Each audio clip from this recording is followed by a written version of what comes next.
वृंदावन विहारी लाल की जय। राधा रानी की जय श्री गुरुदेव भगवान की श्री जय। राधे राधे। भक्ति प्रश्नोत्तरी कार्यक्रम प्रारंभ किया जा रहा है। आइए हम भक्ति संबंधित प्रश्नों को श्रवण करें। श्री राधे राधे गुरु जी, आपके श्री चरणों में कोटि कोटि दंडवत प्रणाम। इमरती जी हैं एमपी से, इनका प्रश्न है, मैं अपने घर में बड़ी बेटी हूं और हम 5 भाई बहन हैं। परिवार के कारण से मेरी शादी नहीं हो पाई है और न किसी की हुई है। मैंने ठाकुर जी को अपना सब कुछ माना है। मैं ठाकुर जी की सेवा करती हूँ, पहले नहीं होती थी, पर घर में बहुत कलेश होता है। हर 8-10 दिन में लड़ाई होती है और बात इतनी बढ़ जाती है कि जीने मरने की नौबत आ जाती है और ठाकुर सेवा में बहुत बाधा आ जाती है। घर के लोग मुझे नाना प्रकार के कलंक लगाते हैं और मेरी पूजा पाठ से चिढ़े रहते हैं। मैं ऐसा क्या करूं कि मेरे माँ भी पिता भी बहुत उल्टा सीधा बोलते हैं। ऐसे में मैं क्या करूं? दूर एकांत में जाने का मेरा मन है। नहीं, एकांत में ऐसे मत जाओ। आप बहुत वैराग्य हो तभी एकांत में रह पाओगे, नहीं तो रह नहीं पाओगे। इसके लिए करना यह होगा कि घर के सब लोग मिल करके एक साथ बैठकर हरि नाम कीर्तन करें, कम से कम आधा घंटा। आधा घंटा से कम नहीं। पर घर के जितने लोग हैं, छोटे से लेकर बड़े तक, बुजुर्ग तक, बच्चे भी, उन सबको एक साथ बैठना होगा, चाहे सुबह, चाहे दोपहर, चाहे शाम, जब टाइम अनुकूल पड़े तब। जैसे शाम को टाइम मिलता तो शाम को बैठ के आधा घंटा हरिनाम कीर्तन करिए। सब लोग एक साथ बैठकर, कोई गप सप नहीं करोगे, केवल प्रभु का नाम बोलेगे, सीताराम सीताराम, या आपको हरे राम राम राम हरे हरे, हरे कृष्ण कृष्ण कृष्ण हरे गा करके बोलना है। मजीरा बजा के, ढोलक बजा के, हारमोनियम बजा के, जो बजाने आपको आता है, ताल से, स्वर से, जैसा आपसे बने। आधा घंटा ये रोजाना सब बैठ के एक साथ करेंगे और फिर आधा घंटा कोई ग्रंथ पढ़ेंगे, जैसे रामायण भागवत, या भक्तों का चरित्र आप मोबाइल से श्रवण करेंगे आधा घंटा, और आधा घंटा नाम कीर्तन करेंगे। 1 घंटा ये सामूहिक पाठ कीर्तन होगा। रोजाना यदि होगा, घर की पूरी लड़ाई खत्म हो जाएगी। सब लड़ाई, घर का झगड़ा सब खत्म हो जाएगा। तो आप इसको करके देखिए, आपको शांति मिलेगी। राधे राधे।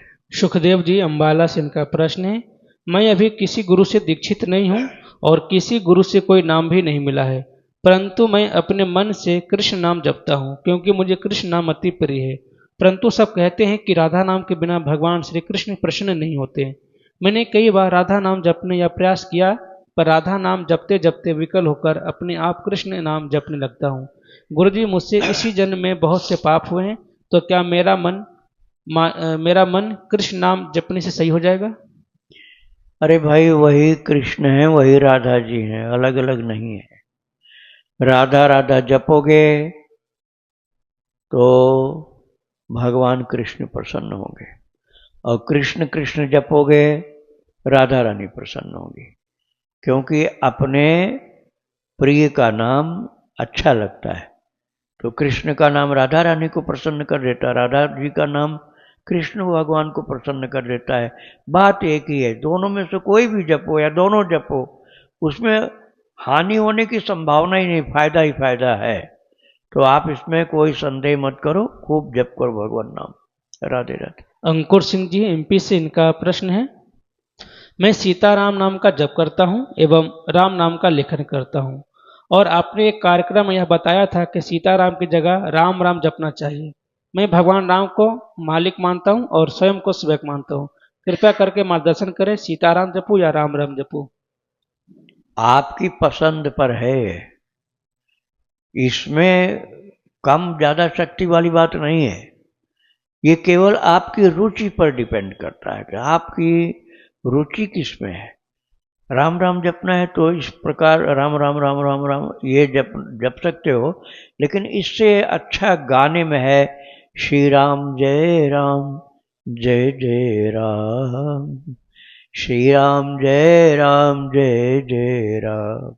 केवल राम जपना तो इस तरह जपिए, और नहीं तो सीताराम सीताराम सीताराम जय सीताराम। आप इस प्रकार से भगवान का नाम जपो, प्यार से जपो। खूब ज़्यादा जपोगे बहुत फायदा होगा आपको। राधे राधे। इनका दूसरा प्रश्न है, क्या लहसुन प्याज खाने वाले तुलसी की माला धारण कर सकते हैं, क्योंकि एकदम लहसुन प्याज छोड़ना संभव नहीं हो पा रहा है, एवं शुद्ध असली तुलसी की माला कहाँ मिलेगी वृंदावन में? वृंदावन में तो सैकड़ों जगह मिलती है। आपको संदेह होगा तो आप सामने बनवाओ, अपने दुकान पर खराद की मशीन लिए हुए कारीगर बैठा रहता है, वो बनाता रहता है तुलसी की माला। आप आधा एक घंटा बैठ जाओ, कह दो हमारे सामने बना दो, अपने सामने बनवा के पहन लो। ये कंठी है तो पहन लो, जपने वाली तो जप करो। और आप सोचोगे कि जब आप शुद्ध हो जाओगे, न लहसुन खाओगे न प्याज खाओगे, तभी आप जप करोगे, तभी आप माला पहनोगे, तो मनुष्य का पूरा जीवन चला जाएगा बेकार। माला पहले पहन लो, जप करना शुरू कर दो, गंदगी बाद में छूटती जाएगी, समाप्त हो जाएगी। अब तुम कहोगे सब सफाई हो जाए तब चालू करें, तो सफाई नहीं होने वाली। फिर आप जप करना चालू कर दो और कंठी माला भी पहन लो, चालू कर दो जब, धीरे धीरे धीरे धीरे आपको लाज लगेगी, शर्म लगेगी, घृणा होगी, और सब छोड़ दोगे, आप निर्मल हो जाओगे। और कहोगे अभी तो हमारे अंदर ये गड़बड़ी है, तो गड़बड़ी मरने तक रहेगी, तो कब करोगे कल्याण अपना? इसलिए जप करना, माला पहनना, ये पहले शुरू करो, और फिर धीरे धीरे धीरे सब शुद्धिकरण हो जाएगा, सब अवगुण छूट जाएंगे। राधे राधे। अनुराग जी हैं दिल्ली से, इनका प्रश्न है, अगर मृत्यु पहले से तय है तो अकाल मृत्यु क्यों होती है? अकाल मृत्यु का नाम आपने रख दिया, उसका काल आया था तभी मरा है वो। जिसका काल नहीं आया होगा ना, वो मर नहीं सकता है। सामूहिक मृत्यु जो देखते हो ना, उसमें भी कोई कोई बच जाते हैं। जिसकी मृत्यु नहीं आई है वो बच जाते हैं। और आ गई मृत्यु तो बिल्कुल सुरक्षित जगह भी मर जाएगा वो, एकदम सुरक्षित जगह होगा लेकिन मर जाएगा। और नहीं मृत्यु का टाइम आया है तो एकदम खतरनाक पोजीशन में भी वो बच जाएगा। तो आप अकाल मृत्यु बोलते हो, लेकिन वो उसका काल आ गया तभी मृत्यु होती है। अपमृत्यु शब्द है, अकाल मृत्यु नहीं, अपमृत्यु। अपमृत्यु क्यों बोलते हैं? क्योंकि ऐसा लगता है कि भाई जवानी में मरना नहीं चाहिए, बूढ़ा होता तो ठीक भी था, मरने लायक था, लेकिन नौजवान है या बालक है तो नहीं मरना चाहिए, तो उसको हम कह देते हैं जैसे हरी फसल को नहीं काटना चाहिए, पकी फसल हो तो काट लो। ऐसे ये मानते हैं कि अभी मरने लायक नहीं था तो अकाल मृत्यु बोल देते हैं, लेकिन मरने लायक नहीं था ये हिसाब मनुष्य के पास नहीं है। किसको कितनी उम्र पर जाना ये भगवान के पास ही हिसाब है। तो जिसकी मृत्यु का टाइम आ गया वही मरता है। श्री राधे राधे। इनका दूसरा प्रश्न है, क्या पूजा के प्रारंभ में आचमन आसन पर बैठकर ही करना चाहिए या खड़े होकर भी कर सकते हैं? पूजा देखो, भगवान की सेवा वाली पूजा तो बैठ के ही होगी। आज ठाकुर जी बहुत बड़े बड़े विशाल स्वरूप हैं, तब तो खड़े होकर पूजा करनी पड़ेगी। जी, लेकिन हाँ, आचमन की बात पूछ रहे हैं कि पूजा के प्रारंभ में आचमन आसन पर बैठकर करना चाहिए, खड़े होकर भी कर सकते हैं आचमन? हाँ आचमन बैठकर करो, लेकिन मान लो आप खड़े हो तो खड़े भी कर सकते हो, ज़्यादा उत्तम है कि बैठ करके आचमन करना चाहिए। श्री राधे राधे। इनका आखिरी प्रश्न है गुरुजी, और आज के प्रश्नोत्तरी कार्यक्रम की आखिरी प्रश्न है, श्री रामचरितमानस में इन चौपाइयों पर बहुत विवाद हुआ है, क्या आप इनका वास्तविक अर्थ बताने की कृपा करेंगे? सापत ताड़त परसु कहंता, विप्र पूज्य अस गावहि संता, पूज्य विप्रशील गुणहीना, शूद्र न गुणगण ज्ञान प्रवीणा। दूसरा है, करें विचारु कुबुद्धि कुजाति, होई अकाजु कवन विधि राति। अरे इसके चक्कर में आप मत पड़ो, जो आप शब्द का अर्थ निकालना चाहते हो वो बात नहीं है। जो भगवान का भजन करता है, भक्ति करता है, प्रभु से प्रेम करता है, वो जात बिरादरी के दायरे से मुक्त हो जाता है। बस इतना आप पकड़ो, केवल एकदम निकृष्ट से निकृष्ट हो। भक्त रस खान जी नहीं हुए क्या? अब आप जाति में जाओगे तो रस खान जी को आप मुसलमान कहोगे, और आप कहोगे कि वो तो विधर्मी थे, आप उनको गंदा भी बोल सकते हो, लेकिन महाराज रसखान जी महान संत थे। ठाकुर हरिदास जी जो मुसलमान के घर में पैदा हुए थे, चैतन्य महाप्रभु के साथ रहते थे, चैतन्य महाप्रभु ने उनको गोद में उठाया था जब शरीर छूटा था उनका। ठाकुर हरिदास का शरीर छूटा, मुसलमान के घर में पैदा हुए थे, लेकिन जब वो 3 लाख नाम बोल बोल कर जप करते थे, 3 लाख नाम, कम से कम 3 लाख बोल बोल के करते थे, हरे राम राम राम हरे हरे, इस तरह से, मन में नहीं, और रोजाना। और उनको शरीर छूटने पर दोनों भुजाओं में उठाया चैतन्य महाप्रभु, नाचे, खूब खूब नाचे, और बोले इनके समान पवित्र दुनिया में कोई नहीं है। अब बताओ, अब इसी से अपना सुधार कर लो गड़बड़ी जो मन में है। चैतन्य महाप्रभु ने इस शरीर की दृष्टि से देखा जाए तो मुसलमान शरीरधारी भक्तराज हरिदास जी को गोद में लेकर नृत्य किया था। जाति बाती जब सांसारिक बातें हैं, भगवान के लिए जाति का कोई महत्व नहीं होता है। पंडित जी महाराज धुंधुकारी भूत बन जाते हैं, पंडित जी धुंधुकारी भूत बन गए, और सबरी छोटी जाति में पैदा हुई वैकुंठ चली गई।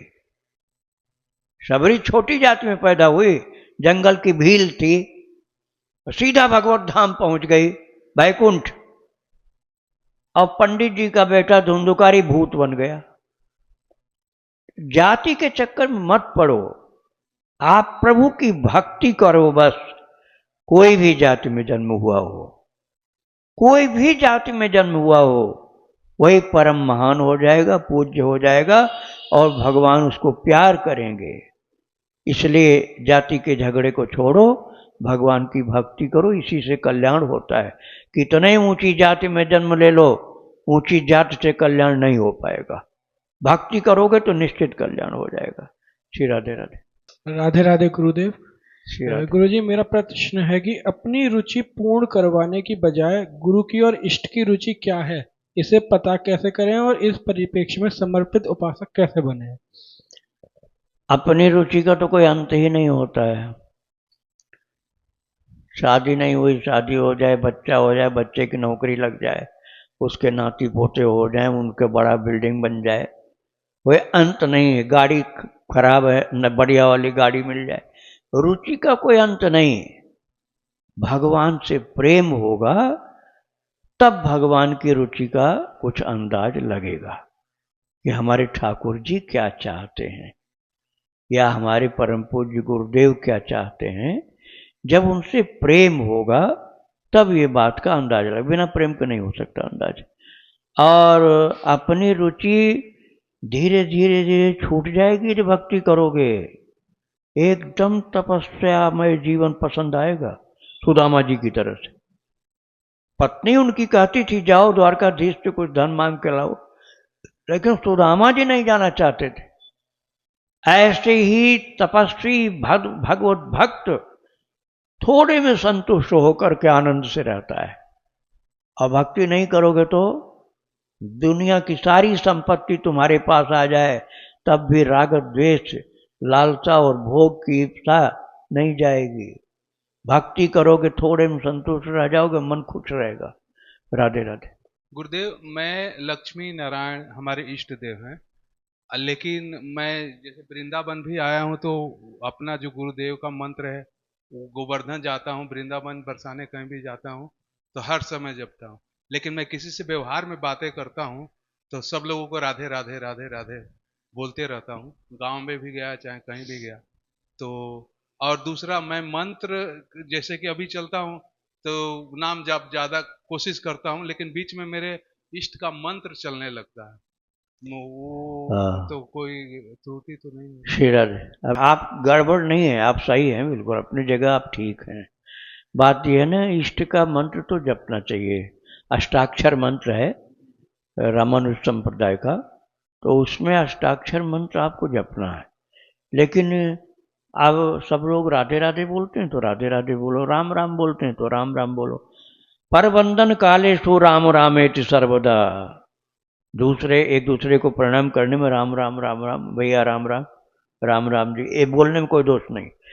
और जब जप करना हो तो आप अपने दीक्षा मंत्र का ही जप करिए, और बिना जप के आप भगवान को कोई भी नाम एक दूसरे के अभिवादन करने में बोल सकते हैं।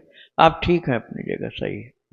राधे राधे। वृंदावन बिहारी लाल की जय। राधा रानी की जय श्री गुरुदेव भगवान की जय। श्री राधे राधे।